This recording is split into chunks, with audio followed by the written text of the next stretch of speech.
How you can tell that somebody is not well and that there's a serious issue is when they continually do things against self-interest.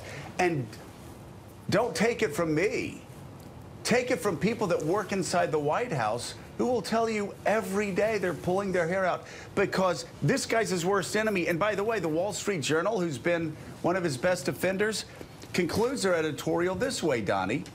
They say, mark it down as further evidence that the most effective opponent of the Trump presidency is Donald J. Trump. You know what? We have this amazing system in this country of checks and balances, and it works. And you know what the ultimate check and balance on Donald Trump is? Donald Trump. That every time he starts to move in a way that we feel, oh, this is really going to hurt us, this is very, very destructive, he sabotages it himself. So he is the ultimate check and balance. As far as why he does things that seem to be self-destructive and seem to go against him, I think he clearly has a personality disorder. Standing, hurting his White House. That's the hurting personality his administration. disorder. I know, that's what I'm saying. Hurting his country, and in many cases, hurting the world, and he doesn't know any better. There is not a sane, rational human being that would have tweeted what he tweeted yesterday, and you've known him for a long time. It's getting worse by the day, is it not? It is, frankly, as any mental disorder does as people get older. And once again, whether it's a personality disorder, a borderline personality, to your point, Joe, this behavior is aberrant. This is the behavior pattern that he is demonstrating right now is not normal. And, you know, I kind of just want to dispense with political correctness for a bit and just say what everyone is thinking. This behavior is crazy. He needs to get a grip on it. He's the president of the United States. He's commander-in-chief, and he's acting unhinged from the Oval Office, and that is damaging to our national security. It's damaging to the interest of our country. He's got to get a grip. And I think I agree with that, of course. But I think there's also a second piece to this, which is that nothing's getting done. Right. There are something like 559 positions that require senior positions that require Senate confirmation. We have a 71-year-old, almost 71-year-old in the White House who's been acting erratically, and he's now behaving every day in ways that are, quote, adverse to his own interest. It's in the Wall Street Journal today. The lead editorial of a paper that's been most favorable to him, concluding that Donald Trump's worst enemy is Donald Trump himself. John, have we ever been at this place before in this country's history? The only plausible analogy is toward the end of 1974, really, with President Nixon, where you did have a situation where Nixon became sort of a Shakespearean king, a Shakespearean mad king. Now, if I were wandering around talking about things that did not exist day in and day out, I mean, people would be concerned. If any CEO in a Fortune 500 company was behaving this way, he or she would be removed immediately. They would take him out, he would have psychiatric evaluation, and he would no longer be the CEO there. Well, and just so what do we do here? I can't imagine. I mean, if you have a family member who's behaving in this condition, you know, just think how difficult it is to deal with a family member who, you know, was going around and behaving in this condition. And it's gotten to the point where it's very scary because it is the commander-in-chief and seemingly no one has. I'd be lying if I said I was anything but very anxious and nervous about how all of this is going to play out just because the behavior is so crazy and unhinged. And one last point as we go to break here. The watered-down version, as Donald Trump called it yesterday, was watered down to help him so they could get through appellate courts and get through the Supreme Court. The watering down included welcoming military translators and people with green cards into this country. So take that.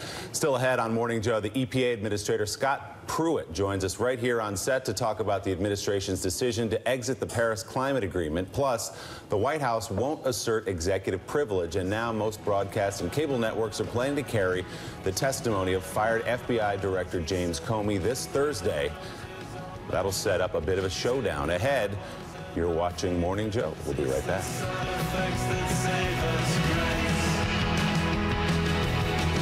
The Ray's always been different. Last year, he said he was going to dig a hole to China. AT&T is working with farmers to improve irrigation techniques. Remote moisture sensors use a reliable network to tell them when and where to water, so that farmers like Ray can compete in big ways. China. Oh, he got there. That's the power of "and." This is a story about mail and packages, and it's also a story about people. And while we make more e-commerce deliveries to homes than anyone else in the country, we never forget that your business... A man dangerously overwhelmed. We already knew that Trump had a narrow mind and a small heart, writes Gene. Now we must wonder about his emotional stability, his grasp of reality, or both. Gene, that's along the lines of some of the things that have been said around the table, that he's acting, not just acting out, but acting against his own self-interest with many of these tweets.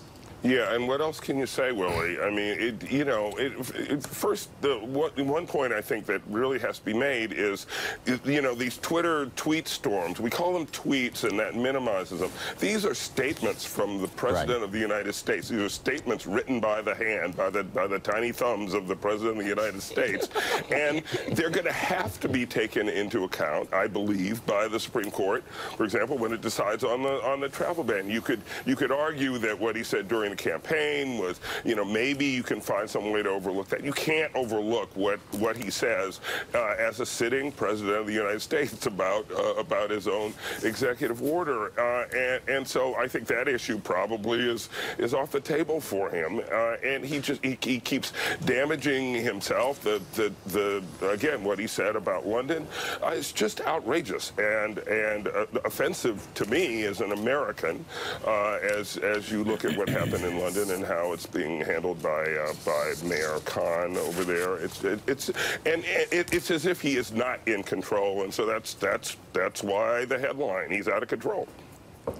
Not in control, out of control. And Donnie Deutsch. Clearly, in all different shapes or forms, we're saying that this guy is certainly not well, not mentally stable. So there are certain people of gravitas around him. There's McMaster, there's Mattis, there's Gary Cohn, there's Dina Powell. And I wonder if at any point in time, as patriots, some of these people raise their hand and say something is not right here.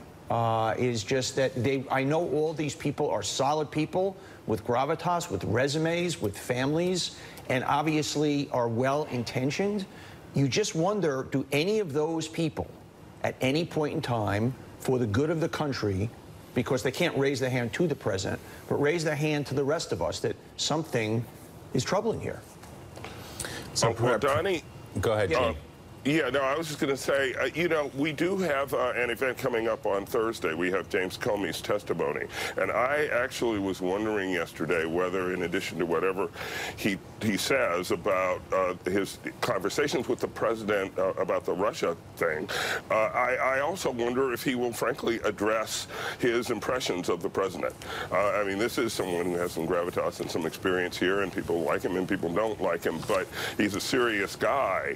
And if I were a member of that Senate committee, would certainly ask that line of questioning. So President Trump's tweeting has for months left his staff trying to keep pace with the boss. On May 19th, the Wall Street Journal reported aides organized an official Twitter intervention, explained to him that, quote, certain kinds of comments made on Twitter would paint him into a corner. On May 27th, the Journal reported, quote, one major change under consideration would see the president's